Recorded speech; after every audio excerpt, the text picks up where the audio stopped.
And hello, welcome back to this video. So yeah, we were dealing with some things in the last video. Dealing with some things in the last video. Basically that how do we actually deal with all these terms? How these dimensional terms? Okay, so anyway, so I was saying that we assume that RE delta equals 1. We don't, I mean, this is just to help make the math a little bit easier, because if not, you'll be dealing with, 1 over square root 1 and 1 over square root of RE, and it just looks more and more confusing. But that's one thing to help you simplify the math. You don't actually, you don't really have to go and make that assumption. You don't even have to make the non-dimensionalization look like this exactly, though it's helpful because it lets you see which terms, how these scaling terms actually depend. Okay. Of course, otherwise we can also write psi 0 equals to order of magnitude of 1 times whatever this is over here. Okay, so in a sense, I don't know whether you can see some terms starting to cancel, but yeah, if you don't make this assumption, this is what you'll end up with, and it's very messy. I don't exactly like that, but I mean, you can live with it. Okay, you can live with it. That means you have this order of magnitude 1 in front here. If you want to keep dealing with that, yeah, by all means, but I prefer not to. Okay, so yeah, here we left off here, and then we wanted to start cancelling terms. So let's just start cancelling terms. So u infinity will go on top. Okay, u infinity will go on top, and L will also go on top because L and square root L will cancel. Okay, u infinity will go on top, L and nu. And then you have a square root 1 over RE delta.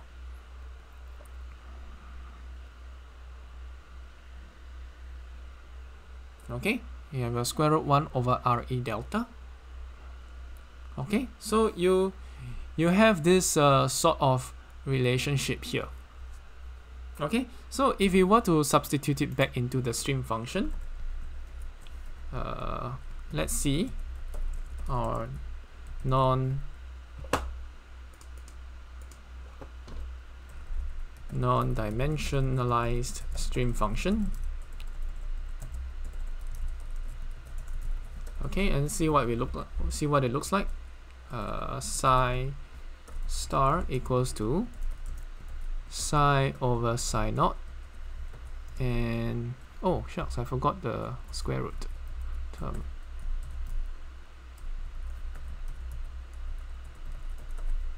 Yeah, this should be more correct. Square root term here.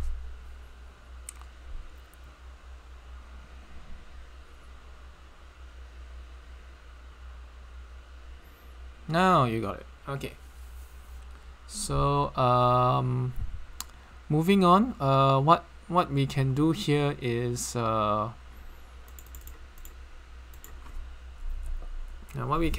just to do the division. So if we start to divide, square root of Reynolds number will go on top, and all these terms will go to the bottom. So square root of RE delta will go on top, everything else will go at the bottom. Square root u infinity L, and of course nu will go at the bottom, and this will be somewhat of our non-dimensionalized stream function. Now if you really want so-called to get rid of the Reynolds number, okay, you want to get rid of this Reynolds number you can assume is 1. But we see that the non-dimensionalized stream function should sort of take this form. And it's dependent on the so-called non-dimensional Reynolds number and all that. But yeah, now we apply the non-dimensional Reynolds number in being 1, RA delta equals to 1. Then we'll have this correlation. So this will just simplify everything. I mean, it's on the order of magnitude of 1 anyway. So this is what our stream function will look like. Non-dimensionalized stream function. Okay, so we are somewhat of halfway there. Okay, and this will become our dependent variable. Okay, what about our independent variable? Okay, what about independent variable? Okay, we need it. We need it to what? We need it to combine the x and y coordinate variables, right? We need to combine our x and y coordinate variables. Okay, so let's use what we already have. We see over here, this is when we assume this Reynolds number delta equals to 1, we actually see that the characteristic y velocity, the y length, how to say, yeah, characteristic length of the y axis or y scales will be delta p, the boundary layer thickness, the momentum thickness, and then you will have L being the characteristic length scale for x. Okay, so we'll use what we have. We'll use what we have because it's based on the Reynolds number. I mean, someone already we already sort of had a dimensionless number pre-packaged for us, so let's just use what we have. Don't need to come up with something so new. And from that we will have this this expression, delta p equals to square root L something nu over u infinity. Okay, and then what do we notice? Okay, so if you really want to have, let's say, okay, what do we want to have? Yeah, if you want to have x and y, if we want x and y explicitly, yeah, we can just substitute in x equals to x star into L, and y equals to y star delta p, right? So we substitute these expressions back in to get our explicit x and y values. So delta p equals to, what is it equals to? Y over y star, fraction of y over y star. Okay, and then what is L? L is actually x over x star, x over x star. Okay, so these are some ways we can actually combine things together. Alright, so of course we can collect all the dimensionless terms together into one lumped parameter. So y star and x star will come up. Let's get y star and x star out.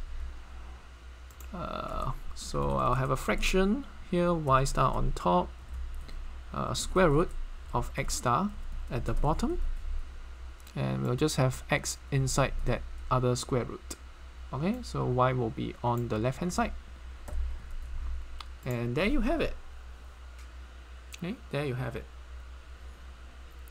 You sort of have this parameter which almost combines. This is a dimensionless parameter that combines all the x and y's together.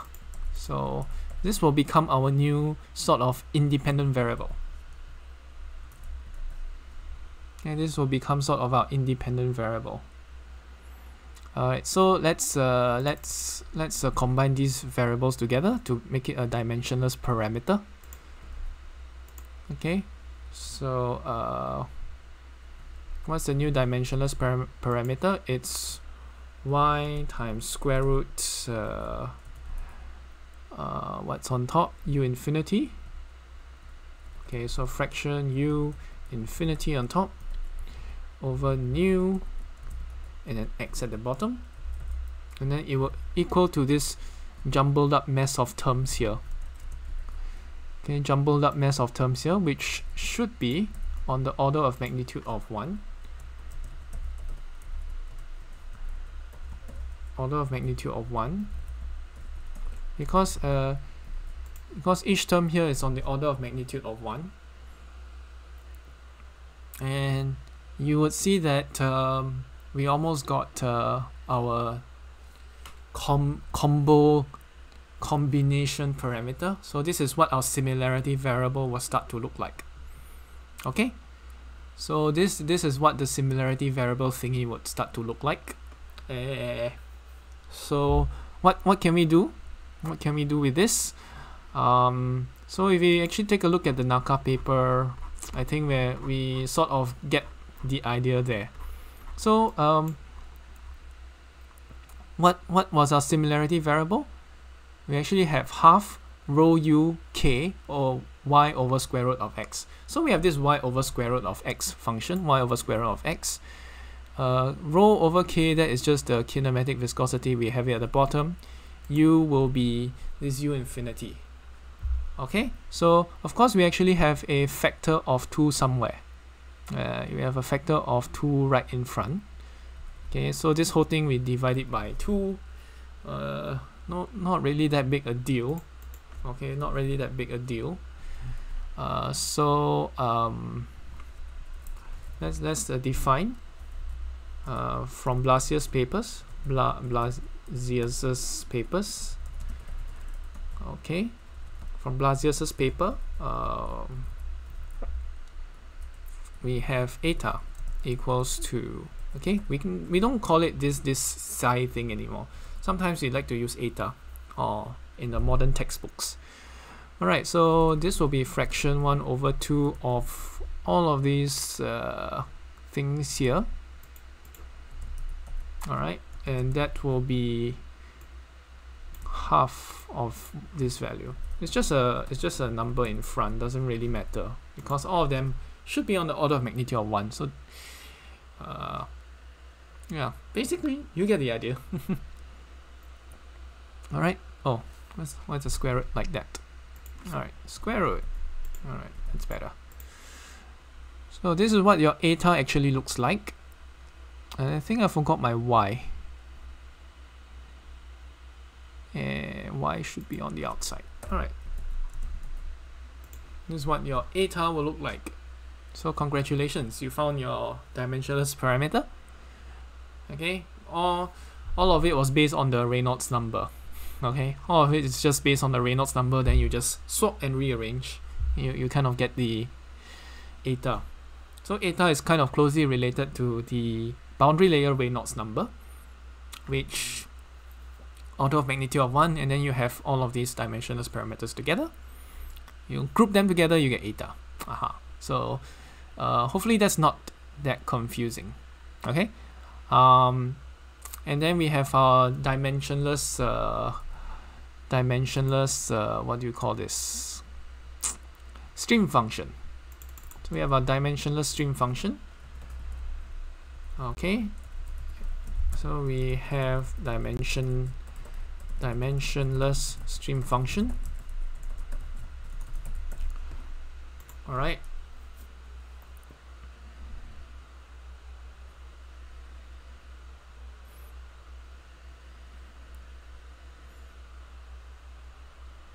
Okay, so this is psi naught. Oh shucks, I copied the wrong equation. So where's our non-dimensionalized stream function?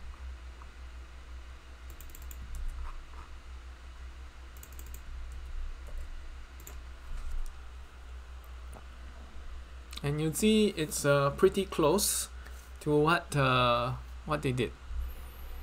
Okay, and of course if you want to do this, extract out the x, right? You want to make it explicit in terms of x, we can do that, and that's what they actually did.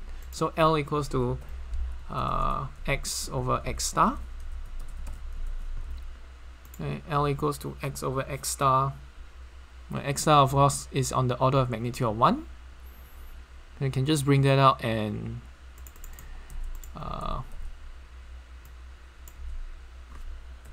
can bring that out. Okay, fraction 1 over square root x star.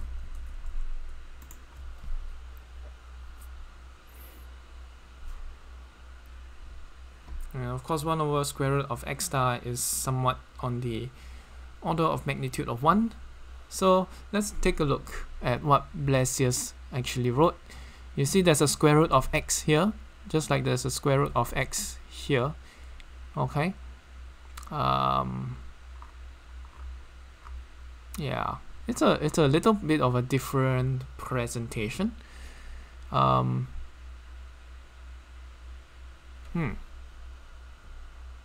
Yeah.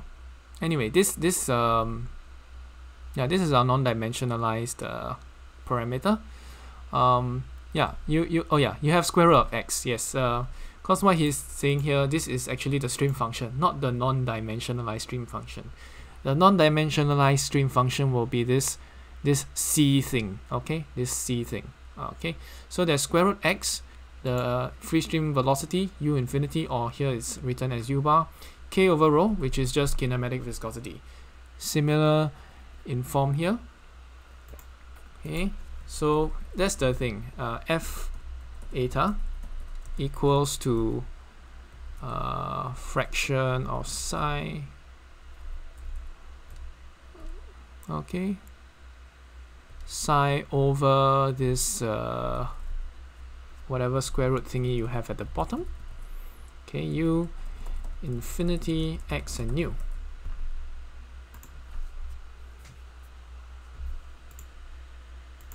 Okay, and that's pretty much it for our similarity transform.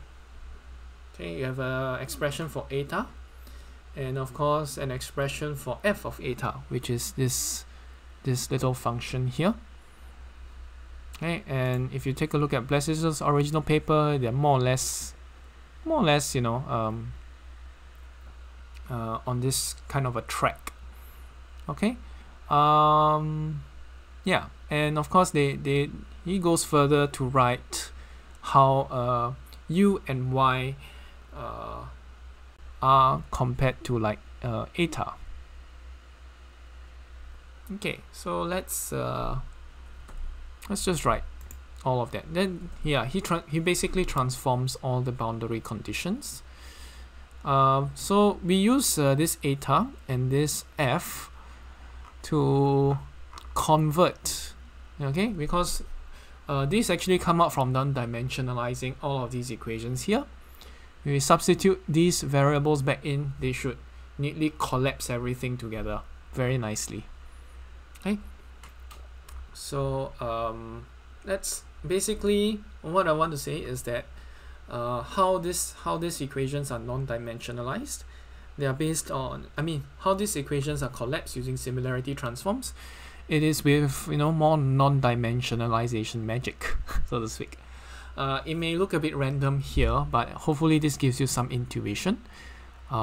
It's not perfect, but the idea is to give you an idea of how it works. In the real, I guess in textbook derivations, there's a slightly different method used where you actually transform x, y, and psi into like lambda or some epsilon to the power of a, b, and c, so that you can see which are the correct powers of these variables. That may seem a bit confusing. Yeah, that may seem a bit confusing how that is done. Why suddenly you have A, B's, and C's there in those PDFs, or what if you search online or look through class notes. Maybe a bit confusing, but what I want to say, all of it boils down to non-dimensionalization. Okay, all this boils down to non-dimensionalization, so that you have a group of terms here which form a non-dimensional group, which doesn't matter. I mean, these groups stay together, and of course, now that you know they are based on Reynolds number, at least that gives you some concrete base to know where all of these numbers come from. Okay, so we don't choose these at random. These are all based on some non-dimensionalization process. So one of the processes, I kind of demonstrate a little bit for you what it's like, how f eta and eta actually come about. Yeah, the idea is that it's non-dimensional. Okay, there are more sophisticated ways of doing this, but it all boils down to non-dimensionalization, so that you can find this similarity thing. Okay, the Reynolds number. Okay, yeah, that's enough of me yapping. Next video, we'll try to transform all our boundary conditions. Okay, we'll transform all our boundary conditions here into, and of course the partial differential equation, using these variables. And I have to warn you, they are pretty long. Okay, but that's enough for today. Thanks for watching. See you again.